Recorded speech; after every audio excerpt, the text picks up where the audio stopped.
Hi, welcome everybody. My name is Pastor Roger Kisto of the Loud Cry team, and I'm here again today to make another installment with this subject, leaving the cities and the two sieges, with special emphasis on the assumption of power.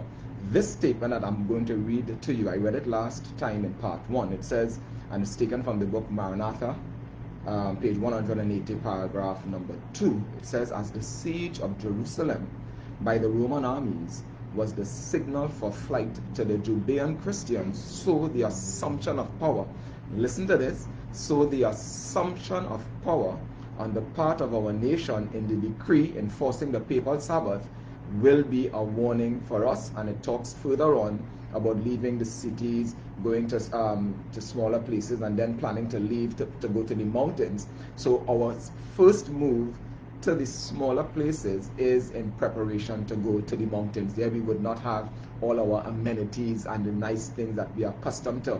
But pay attention to this as I reiterate.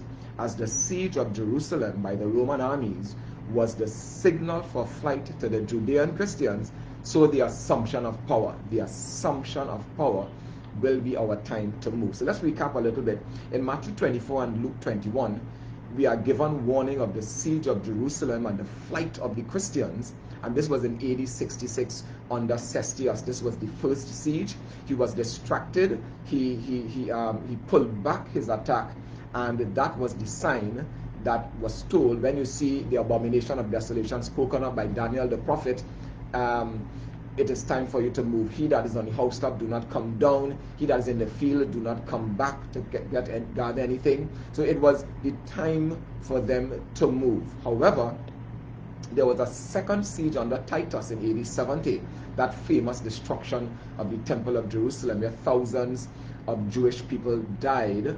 That was the desolation because of the abomination that was done by the Roman armies. So is there a parallel? We want to answer the question at least partially, because to my mind there is still a little gray area, but we're going to see how far we're going to get.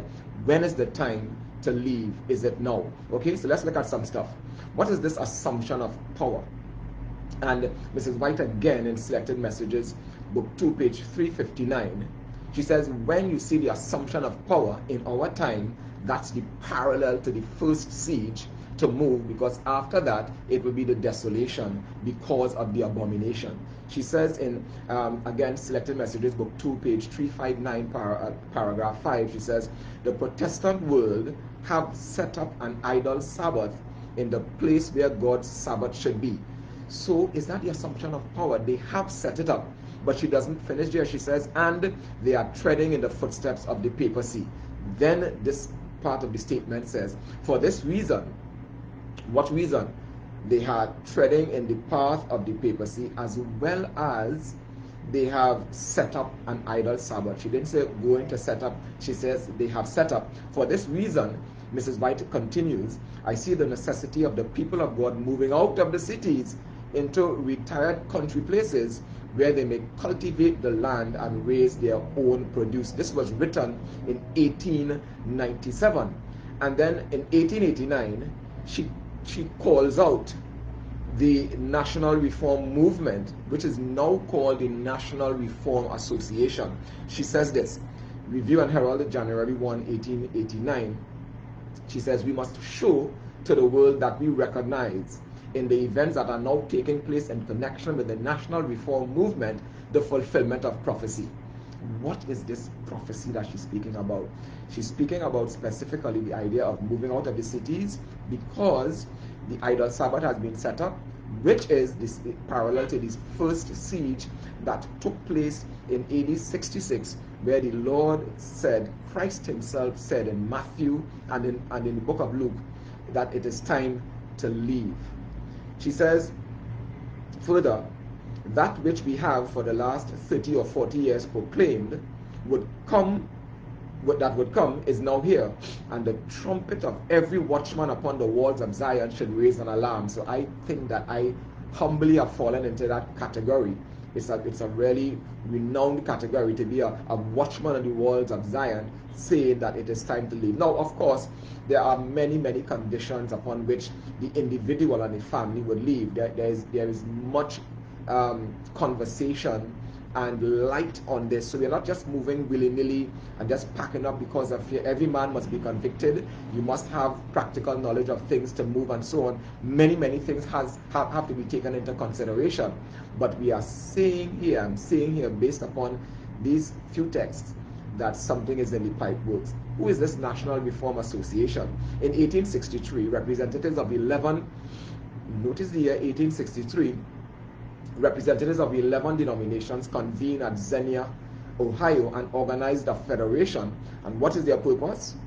Of placing the name of God in the federal constitution. Now, there are many Protestant groups who believe that they need to make America a Christian nation. This is what they believe.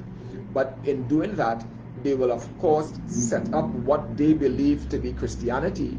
And when it comes to the day of worship, we know that it will end up being Sunday. I don't need to be very diplomatic about that. Listen again. This is taken from the American State Papers in Washington, D.C. In the year 1911. This is their charter, the National Reform Association, that Mrs. White calls the National Reform Movement. It says, the object of this society shall be to secure such an amendment to the Constitution. Now, I looked at this already. The Constitution guarantees in its 2 clauses in the Bill of Rights, in Amendment number 1, a free exercise clause, and the other clause that not coming to my mind, but it disallows this. So here what they are seeking to do. The object of this society shall be to secure an amendment to the Constitution of the United States as will declare the nation's allegiance to Jesus Christ and its acceptance of the moral laws of the Christian religion. Really. And so indicate that this is a Christian nation and place all the Christian laws, its institutions and usages of our government on an undeniably legal basis in the fundamental law of the land. Would they have their way? They will have their way. Because we are told in Revelation 13 that this, in the setting up of the image, that power will that lamb-like beast will speak, which is to legislate, and to cause, which is to command and enforce all that is written there in that charter. That's not all. And I read this a couple of weeks ago, but I need to reread it. Facts of the Times, page 165 says, we need it, that's this change of the Constitution, to correct our most unfortunate attitude under the First Amendment, which restrains Congress from prohibiting the free exercise of any false religion. Any false religion? Who determines that?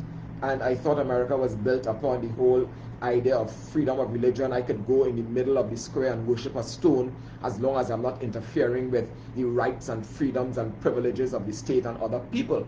You see what I'm saying? So this is something that is very dangerous. So Mrs. White is saying, when we see this thing that has begun, which is the assumption of power, then we know that it is time to leave. Is it time to leave? I am certain.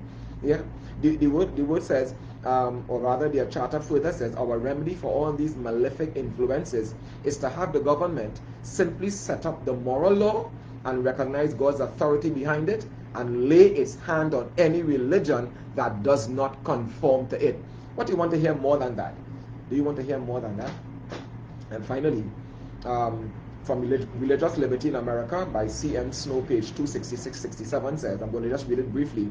It says, we want state and religion, and we are going to have it. Serious times. Yeah, and then it says lower down, these all are for the occasion, and as far as our amendment is concerned, one class. Who is this one class? Let me read a little higher up. It says, so far as the affairs of the state require religion, it shall be religion, the religion of Jesus Christ. So therefore, the Muslim, the heathen religion, the whoever is now ruled out. It says, we use the word religion in its proper sense, meaning a man's personal relation of faith and obedience to God. Now we are warned that to engraft this doctrine upon the Constitution will be oppressive, that it will infringe the right of conscience, and we are told that there are atheists, deists, Jews, and Seventh-day Baptists who would suffer from it. Then it says, these are all for the occasion and so far as our amendment is concerned, one class.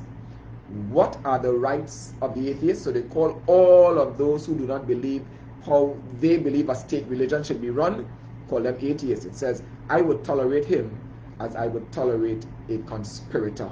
conspirator, conspiracy, terrorist. All right, so beloved, we are in serious times. I implore us to pay particular attention to these things. And it is not done. I have more on it.